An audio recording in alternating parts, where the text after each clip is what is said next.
What are the most effective ways to combine data from multiple wearable devices for comprehensive biohacking insights? You can always throw out data in the future, but if you were not collecting it now, you won't have it in the future.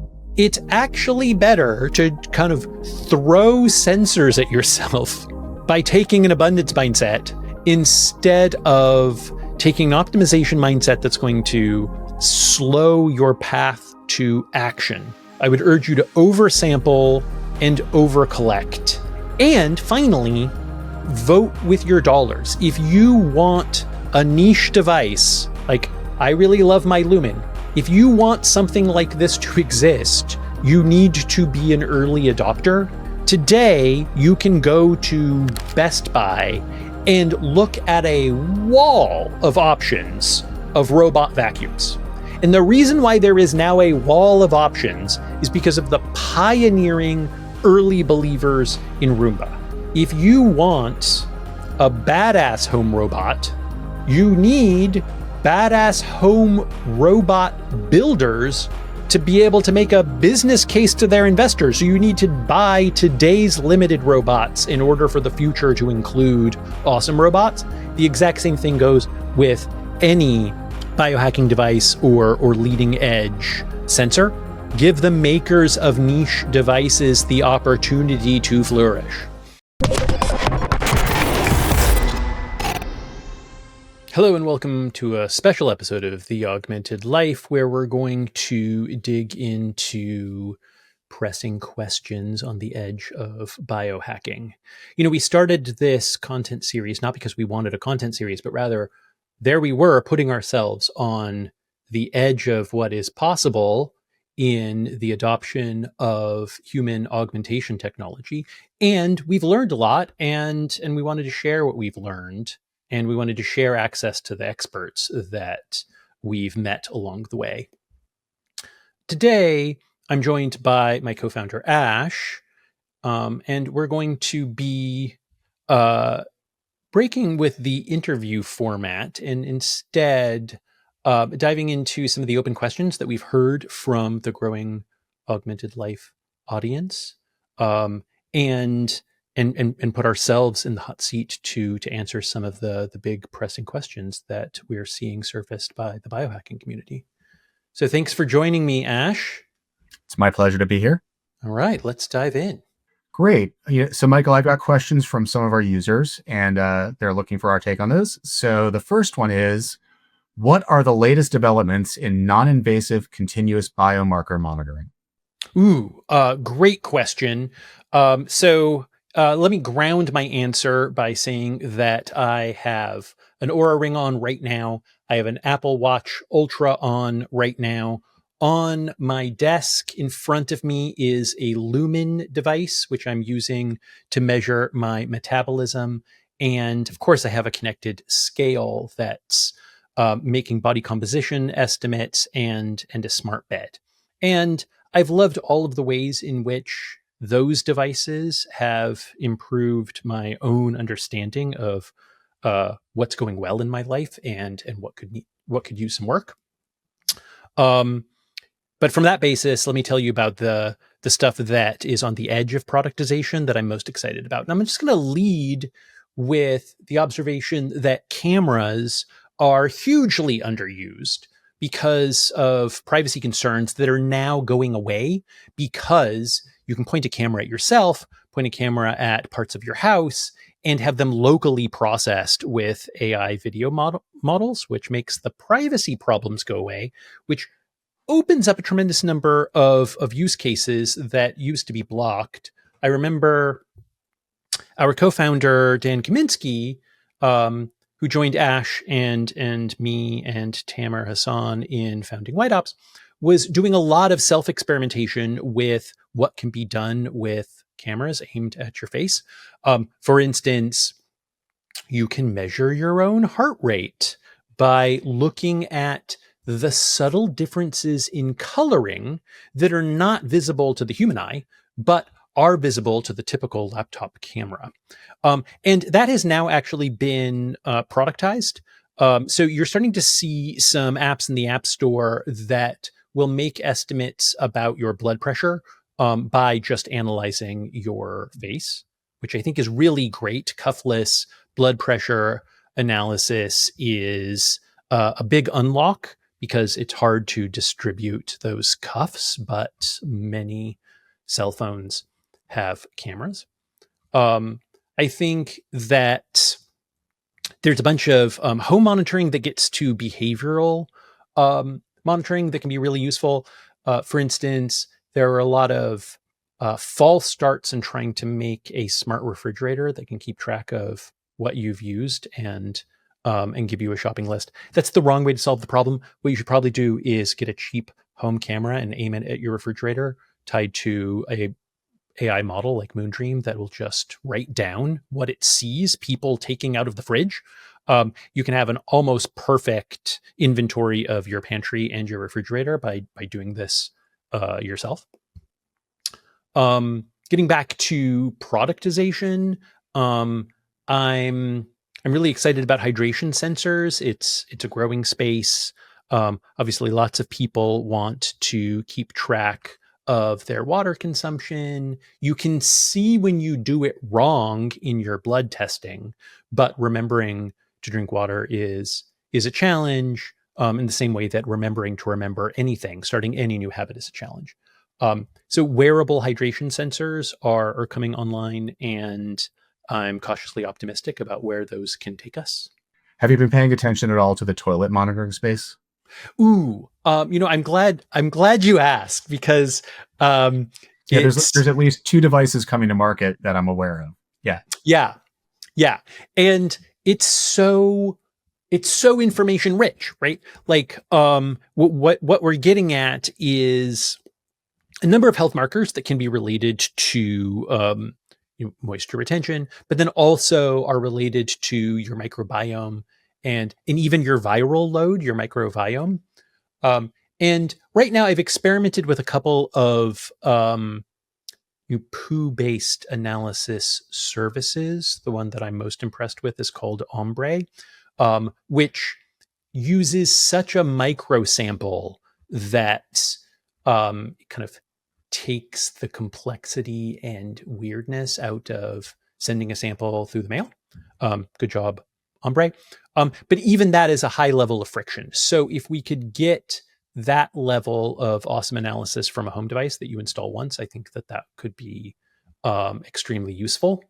The breakthrough capability that Ombre is providing has to do with essentially their DNA-based analysis, and that's perhaps a little too far afield for the in-home devices. So much depends on whether that gap can be bridged by those devices to provide enough value to get people over the hump of the weirdness of installing one. Yeah, I signed up for the wait list both for the U-Scan from WeThings, which is, I believe, a urine analysis tool that lives in your toilet, and also for the Throne Toilet Cam, which is there to take pictures of your poop. Right. I'm not sure the other members of my household are going to go for that. Kudos to Throne for going with that name, which I do think is just absolutely one of the best startup names in the entire hard tech scene. All right. Well, our next question is, how can we optimize the integration of multi-sensor platforms in a single wearable device? And is that a good idea? I'm glad you asked because I think I'm going to get on my soapbox for a minute. I think that's a false choice. You should build a highly individualized stack based on the tools that you really like, because we should be pursuing our dreams of brain computer interfaces and human machine hybridization, our dreams of becoming badass cyborgs via swarms of devices, via orchestration, instead of waiting around for someone to build the one perfect device. I don't think that that's going to happen. Instead, the perfect device is actually a combination, because each one of us is different. So your stack creation needs to be driven not just by who you believe is making the best in any category, but also what's the most wearable for you, right? You want to adopt technology that is well suited to your quirky preferences. I am a weirdo wearing both a ring and a watch. What I love about this is that these are two radically different form factors. Some people simply do not want to wear something around their wrist. And so they're adopting this portable biological computer in ring format um, because of a simple preference. And then it turns out that when you're monitoring here instead of here, you might have some sensor advantages in terms of HRV, and that can drive your buying decision if you're really taking an optimization mindset. But I would advise instead to have an abundance mindset. Go for over collection, if anything, experiment to find the individual stack that works for you. And then, of course, use Fulcra to integrate it all. I've heard from several of our users and friends that like different form factors make sense at different points in the day. So some people prefer to wear a watch to bed. Some people prefer to wear a ring to bed. Some people prefer the opposite during the day. So I actually think it's important to experiment with different form factors to get the most coverage possible, right? Like the most important thing is to have as much data as possible. So focusing on just one device, which may not work all the time, may not be the right way to go. That reminds me of a quip from Watts about how you're under no obligation to be the same person you were 5 minutes ago. It's not just about serving your individual preferences. It's also about serving the fact that you're going to change over time, and what worked for you in a particular phase of life or a particular time of day is not necessarily the permanent solution that you're committed to forever. Yeah, I care about having the most HRV data possible, not about which device gathered it. Well said. Next question. How can we harness generative AI in wearables to create personalized health and wellness coaching? Ooh. I'm going to tell you what I think is going well in the pursuit of the answer to that question and where the challenges remain. The most important help you can get from an AI armed to look at your wearables data is to sort through the noise. In the enterprise, going back now, I want to say decades, we started to say that we're drowning in data, but what we need is insights. And individuals are now living lives producing more data than the typical enterprise in the 1990s. And all that data is being generated by multiple devices from multiple vendors. It's not necessarily integrated together. So we're living lives like little micro enterprises. Again, awash in data and starved for insight. So the best way to apply a helpful AI brain to your data is to sift through it all and surface to you the stuff that you missed. And I'm really, really bullish. I'm really excited about where this leads, which I believe is individualized coaching for every human being alive. That's a wonderful future of abundance and empowerment. But there's a missing major breakthrough. If you look at the best wellness coaching AIs, the ones that have experimentally been trained on a massive amount of peer-reviewed papers and medical knowledge, that training corpus does not typically contain the output of consumer wearables. You can train an AI on a whole bunch of peer-reviewed medical papers that interpret clinical data, but that is clinical data produced by clinical devices, not produced by Oura Rings and Apple Watches and 8 sleep beds. So the interpretation of the time series data that comes from those devices is actually a frontier. It's something that's not already in distribution in model training sets. And so you're asking the AI models to stretch. And every time you ask them to stretch outside of their training data, they get more squirrely, less reliable. So we're going to have to work as a community to bridge the gap between these massive time series data sets and those models in order to empower the models to give better advice. And that's one of the frontiers of development that we're doing here at Fulcra. When you think about the future of like personalized health and wellness coaching, does it look like turn-based navigation for life, or is it something else? I I'm glad you asked that question because, of course, one of my go-to metaphors about being a cyborg um, is getting turn-by-turn navigation, where you have all of your faculties as a human being driving a car, but you also have literally extrasensory perception. The computer is giving you extra information that is empowering you to make better real-time decisions to reach a particular goal, which in the case of driving is a destination.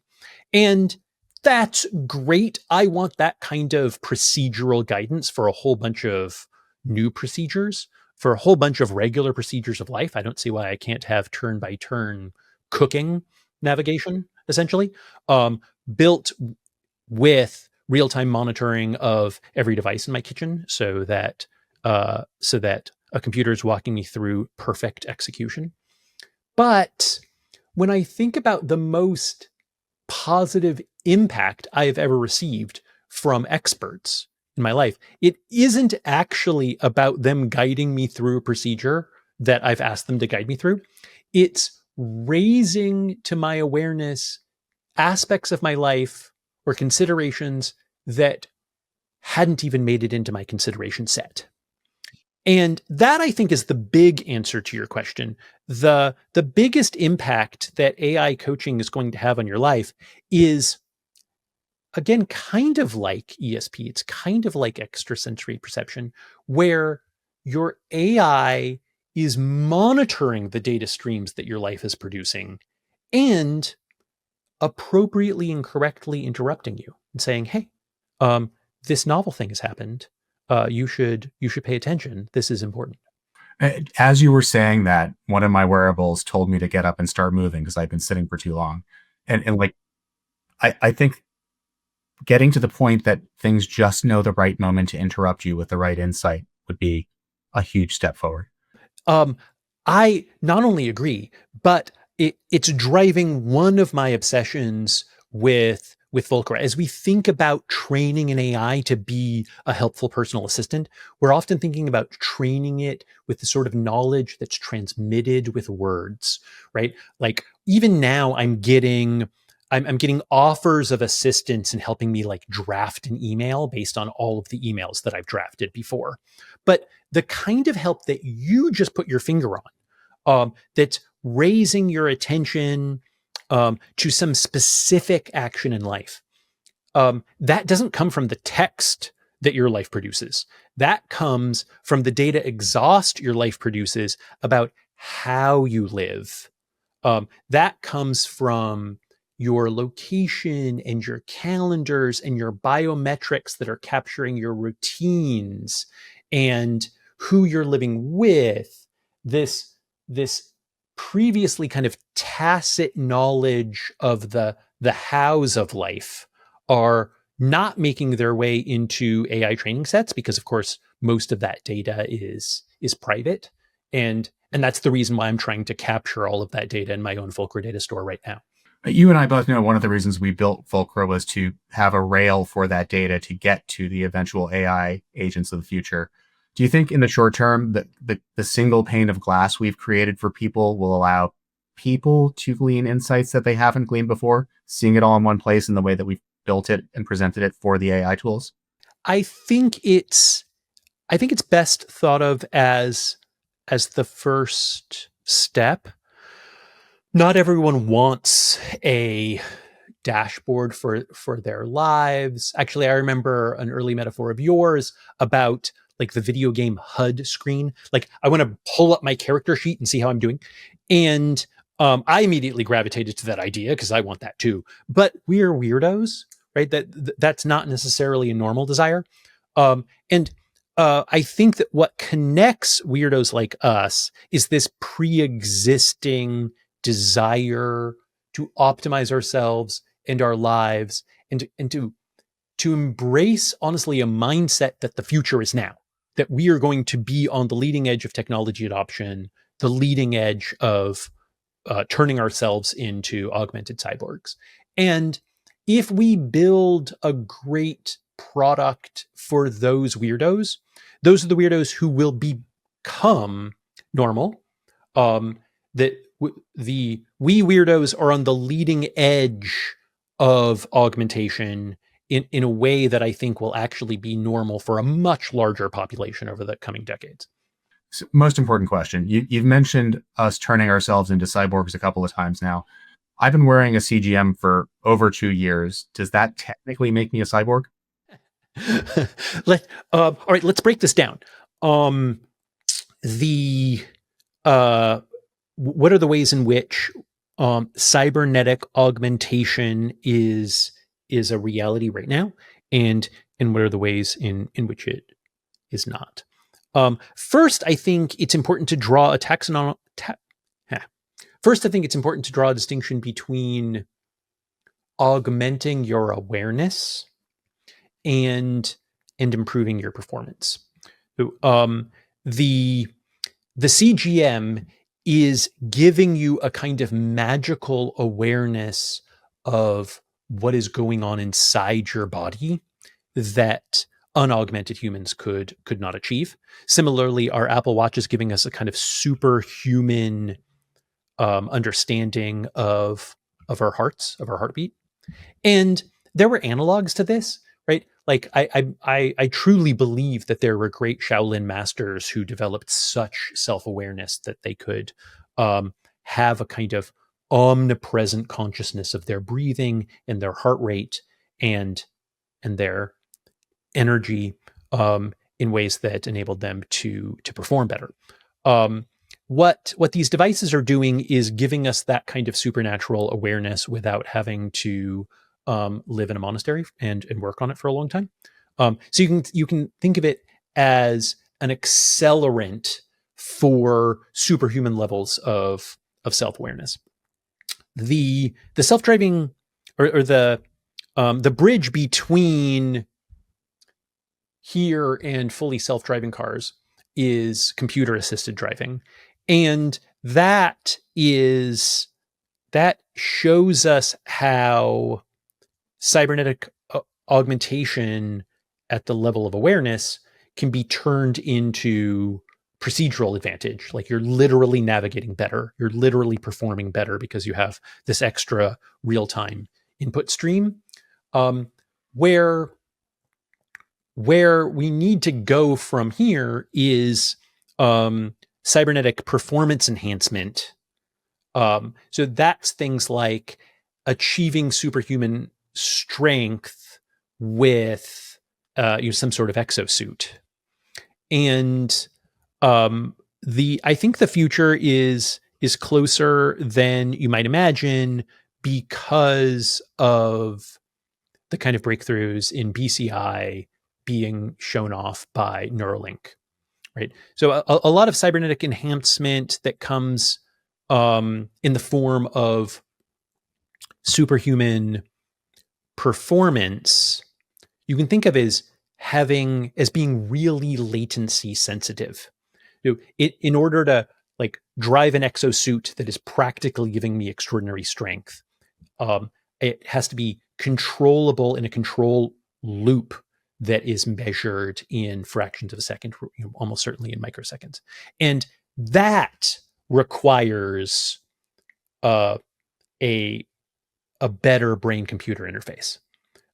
So the BCI improvements, I think you should model as ways of lowering the latency between the communication from your brain to the augmentation.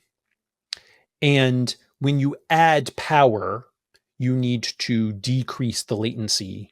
So that's the forward edge.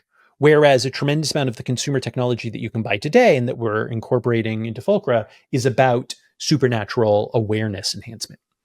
Interesting.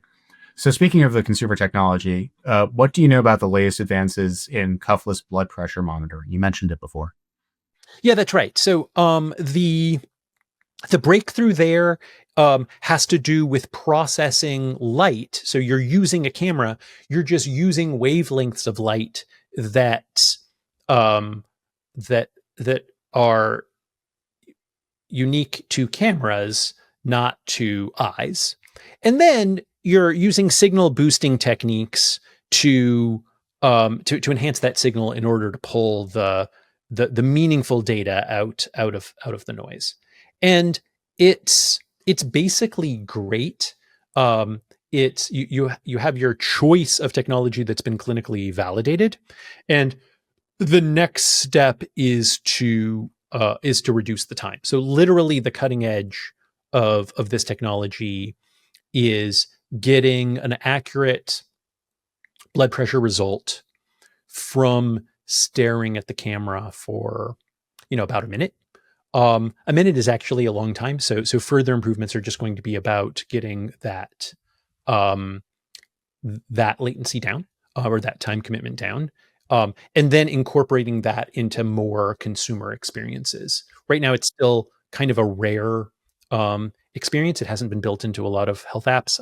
I think that this is the kind of data that really benefits from frequent measurement, so that you can learn things like seasonal variations, or how slight differences in your behavior or diet can be affecting this data. So then we can start monitoring blood pressure, not just in terms of two numbers, but also the variability of those numbers. In the same way that we look not just at resting heart rate, but now we're looking at HRV, we should be looking at the beta, the change over the course of a year in your blood pressure, as its own metric of adaptability and health.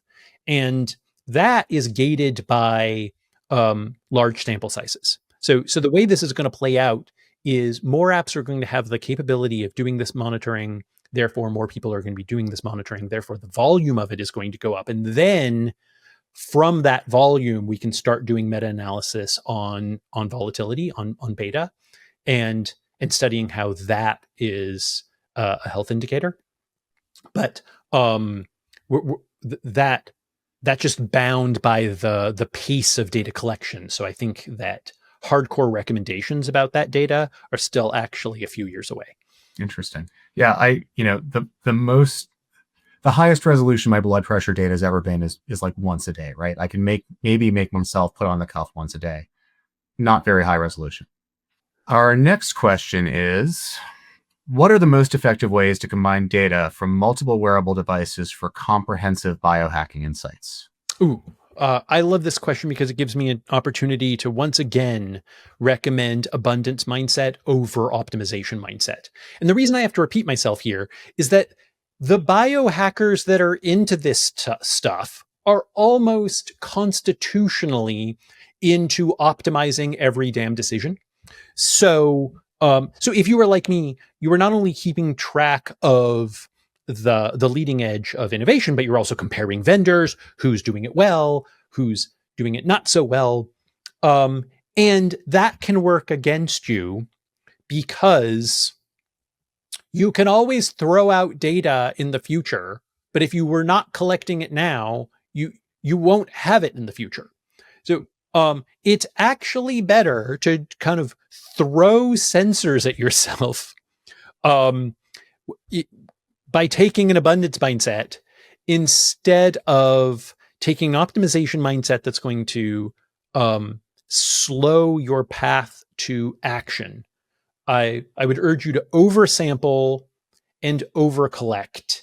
And finally, vote with your dollars. If you want a niche device, like I really love my Lumen, if you want something like this to exist, you need to be an early adopter. Today, you can go to Best Buy and look at a wall of options of robot vacuums. And the reason why there is now a wall of options is because of the pioneering early believers in Roomba.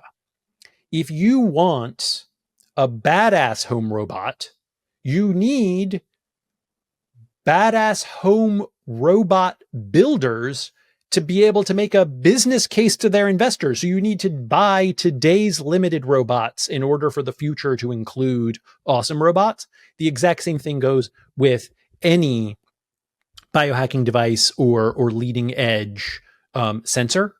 Um, you know, give the makers of niche devices the opportunity to flourish. That makes me feel so much better about many niche devices I've spent money on and maybe never used again. All right. How can we leverage 5G connectivity to enhance real-time data transmission and analysis in the wearable ecosystem? Oh man, I I love this question because the uh because it gets to this almost like hidden truth of reality. Um, so let me think about how to convey that truth. I think the right way to capture this is with a little mental exercise about how much data is produced worldwide. How much data is on the internet, and what kind of data is it? Um, the the human interfaces to internet data are things like the web and email. So it's text and it's pictures and it's videos.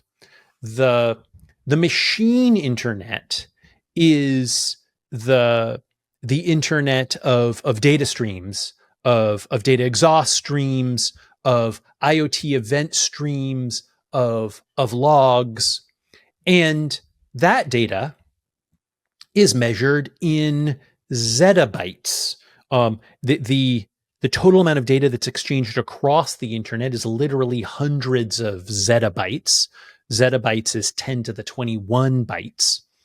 Whereas the text and images and even some of the video that is going into training the absolutely most cutting edge frontier models is measured in petabytes. I think it's generous to say that 10 petabytes has gone into the training of the highest parameter models. And a petabyte is like 10 to the 15th byte. So we're talking six or orders of magnitude difference in size. The between the IoT devices, the wearables, all these streaming data sets versus the like text corpora that are producing astonishing results in AI. So the merely speeding up the pipes, especially speeding up the edge pipes, makes it feasible to turn these data streams into valuable sources of insight. If you don't have fast enough pipes going all the way to the edge, then you simply cannot collect the data in its raw form in order to refine it into a form that can be used to train AI. So counterintuitively, high bandwidth edge connectivity is an important ingredient in the training and applicability of AI.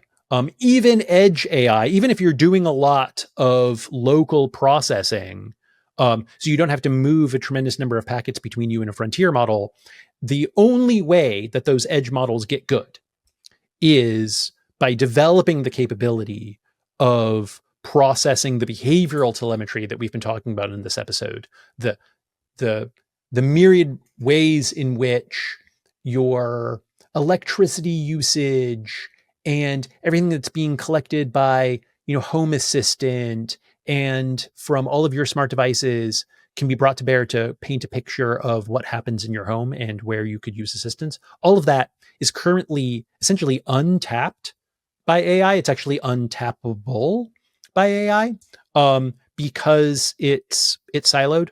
If we're ever to break it out of those silos, then we need reliable edge connectivity, and we need to solve this kind of complicated multi-body coordination problem. That's a breach that Fulcra is stepping into, which is why I know these numbers off the top of my head. Um, and it's enabled by this this almost background growth in bandwidth. I really think that humanity has its priorities straight, and you can tell by the extraordinary shortage in compute that is surfaced now by the build out to serve frontier models, um, and and then even the saturation of our internet connectivity. There was an earlier model of the way in which broadband should be built out that that really emphasized download speeds over upload speeds. Just did not contemplate that a large number of people would be doing the kind of work we're doing right now, where we are streaming up extraordinarily high bandwidth video.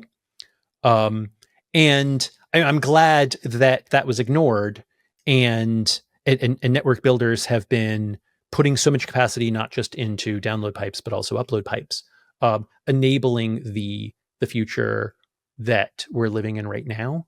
To put a fine point on it, what I'm saying about the overhang in, or the unmet demand for compute, is that it seems as if we have been teaching Silicon how to think with these new AI models at the first possible opportunity to do so, right? It's not like we first built out this like big excess in CPU or GPU compute, and then going to discover to our surprise, like, oh wow, you can actually like produce some artificial intelligence. No, almost at the edge of the possibility of getting that much matrix math capacity together, we discovered the transformative potential of the transformer model, and here we are. The same enabling, I think, is happening with the obsessive build out of 5G, and I am here for it. It's funny to think that perhaps one of the results of the entire crypto boom was to give us enough compute to do the AI stuff, right? I know, right? I've often thought the same thing. All right. Well, the final question today from our viewers and users is, what are the potential applications and implications of implantable microsensors for real-time biomarker monitoring? Oh my gosh. All right. Well, I love this question because it gives me the opportunity to reverse the format that we've taken for most of this episode and put the question back to you. Ash, I know that this is something that you're particularly excited about. Tell us why and what your own self-experimentation has been leading towards. Well, one of the things I keep reading about and keep trying to find, I read papers. People are building devices that do real-time cortisol monitoring, and it's mostly in an academic setting so far. But I hope that this will lead to a consumer device in the not too distant future. And the reason this excites me so much is it seems like so much of what we are trying to do with wearables is bracketing the question of the stress that we're under all the time. So, like, if we're getting to the point that we can just directly monitor the hormones that indicate these things instead of having to come up with metascores to tell us how we're doing, Right. like, the data is just getting that much better. It's exciting to think that this is on the horizon.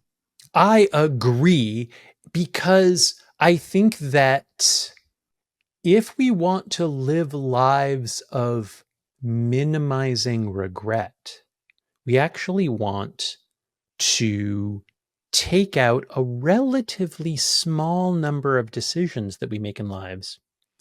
But it's the decisions that we make while angry, under extraordinary amounts of stress, under the influence of extraordinary hormone loads. And one of the themes that we're touching on here is that there's an evolution from backward facing analysis telling us, oh, you're stressed this week. Oh, this was a stressful day, to the possibility of real time intervention from a guardian angel AI that can say, no, now, this very moment is the time when you need to check out of this conversation and take a few breaths before you say another word. That's been my long time dream since we started Fulcra. It's just like a personal horoscope to tell me when it's a good time to make decisions and a bad time to make decisions. Hopefully, by gathering all of this data, we can get there. Nicely put. Yeah, I want to bring about that future as well, my friend.